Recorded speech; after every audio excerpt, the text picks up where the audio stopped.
Greetings, Earthlings. Printers. They're a remarkable invention, aren't they? But they seem to go wrong so often. Then you have to find the guy who knows how it works, and wait for him to figure out the problem and fix it, and hope he stops telling you off for breaking it. In fact, there are a number of ways office printers malfunction on a regular basis that I can solve for you right now. Welcome to Alien Instructions.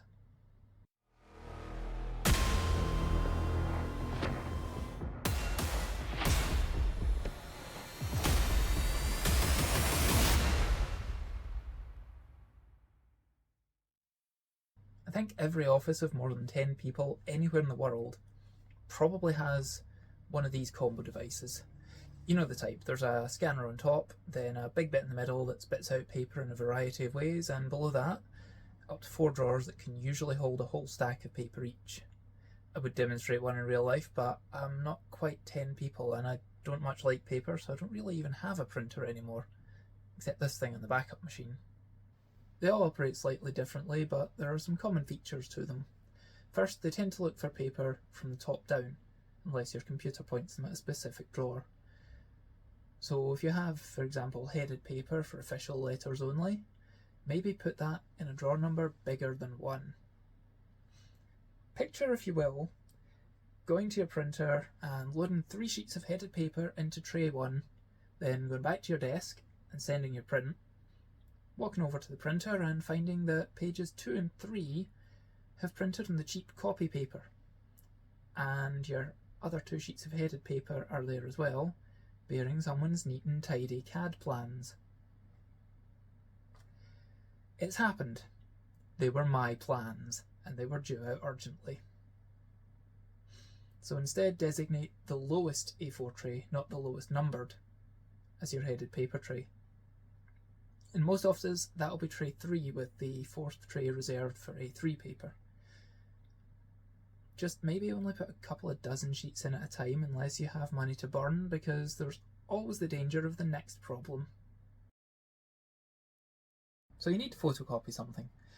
It's only 1 sheet, but there's a problem. Tray 1 is empty. Oh no! There's no more paper in the cupboard because this morning's delivery is late, or the cupboard would take almost 2 minutes to walk to. And you're in a hurry. So what do? Do you A, just copy anyway? After all, it's not complaining about tray 2 yet, so that must have something in it, right? Or B, move some paper from tray 2 into tray 1. After all, that'll silence the warning. I'm serious. People actually choose option B. People who are otherwise intelligent will actually waste their time juggling paper between trays to silence the warnings, so that their colleagues who do have the time or motivation to properly refill it won't realise they need to.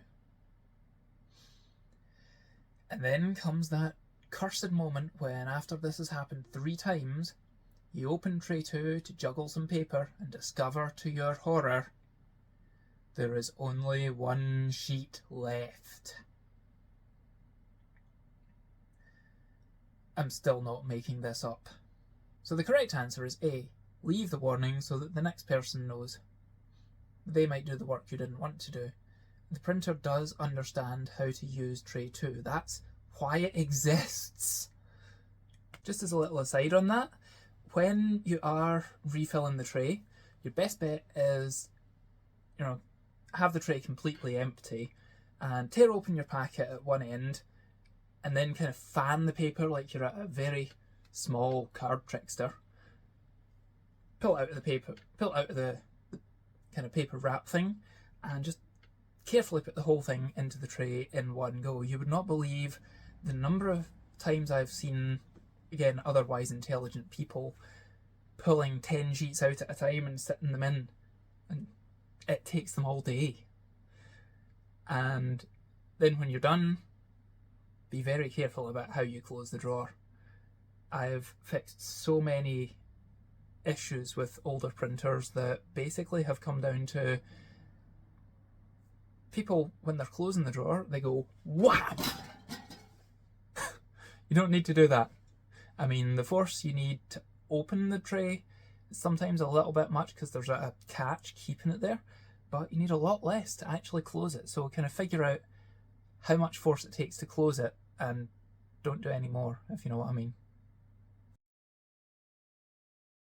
Ever gone to the printer looking for your work only to discover nothing's printed in 20 minutes because it's waiting for some size called letter to be inserted?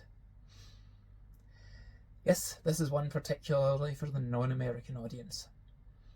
That's right, my fellow Europeans, letter is what the Americans call their everyday size of paper. Then all these American programs default to American paper sizes. Not only do they never go, oh hey, the computer's set to English, UK or German, maybe I should set my default to A4. Sometimes they make it bloody hard to change the default. On which note, if the OS is set to English UK, it would be nice if spell checks would not set themselves to English US. I don't need to talk about Honor and Color, thank you very much. But even if it's easy to change, most users just don't realise they have to. I mean, let's face it, that one isn't covered in IT certificates, and it wasn't mentioned in the admin course that I took many years ago either. Though that did talk a lot about how to type, like it was 1975 with added CRT screens. So if someone has, through a lack of understanding, sent a document as letter, the printer will most likely just go, dude, what? I don't have that, what do I do? It might give you the option to just print anyway, and depending on margins, it might even look alright, but they're not the same size. So my advice is cancel the print and go back to your computer and reformat the document to A4, or if it's PDF, at least tell it to fit to A4, and then print again. Most modern printers will let you manage the document on their own screen, but you might need to go find the host computer, especially for older models. And Americans, you might encounter this problem the other way around if you're using an application or document built in the UK or mainland Europe. But realistically, most European developers have probably fixed this problem for someone in their lifetime and built in a failsafe to their own code. If the printer's starting to run out of toner or ink, it'll display this warning, but it will continue to print, same as your car will continue to drive when it's low on fuel or battery. You just need to make sure you're driving to a petrol station or charging point. For the printer, make sure there's a replacement in stock. Maybe be a decent sort and sit it next to the printer for when it does run out, or see that the responsible member of staff orders a new one in time, and then do nothing until it runs out. Easy. On the other hand, if it actually has run out, you might want to learn how to correctly replace it, or find someone who already knows and watch them doing it, or ask them to coach you doing it so that you can do it unassisted next time. Because for an IT professional, menial tasks are one thing, but doing the same menial fix for the same person 30 times because they refuse to learn is infuriating. But if it's out of colour and you just need to print black, with the exception of certain brands, that should be fine. Actually, I once saved the taxpayer a small fortune by printing an off blue shade for a week when my plotter ran out of black ink and the replacement was delayed, but the hardly ever used colour cartridge was basically full. So it's always worth experimenting, you never know what you'll find out. You might even get some information to someone who hates screens in time to stop them making an expensive mistake. The printer's been running for half an hour and it's still not done. Uh-oh, it just used up the headed paper. What's it even printing? Oh, sorry. It looks like these are all copies of the poster from my webcomic. I was only supposed to print 10, but I think I entered that number 3 times because it wasn't doing anything. That explains why it says 101,010. Yep, that's right. Most modern printers, you can look up the jobs locally and cancel them, including copies, obviously. My advice is, if it starts printing a large volume when you've interacted with it, be proactive and make sure that large volume isn't yours. Where did he go? In a related point, sometimes you might have to print a large document. Maybe you're working for someone who wants to operate like it's 1970 and everything has to be filed on paper. Or maybe you have to produce a nice bound and professional looking copy of that 700-page document you've spent the last month compiling. How do you stop that from interfering with your colleagues' jobs? What you need there is the interrupt function. Most modern printers will allow you to pause a print job from the computer that originated it, or allow anyone to interrupt it for a photocopy and use a different output tray and then just get right back down to business. I'd recommend that you find out how your printer does this and make sure it's known, because I have seen legitimate jobs interrupted by someone pulling the power because they had 10 minutes to get to a meeting and needed handouts. The organisational failures leading to that could be their own video.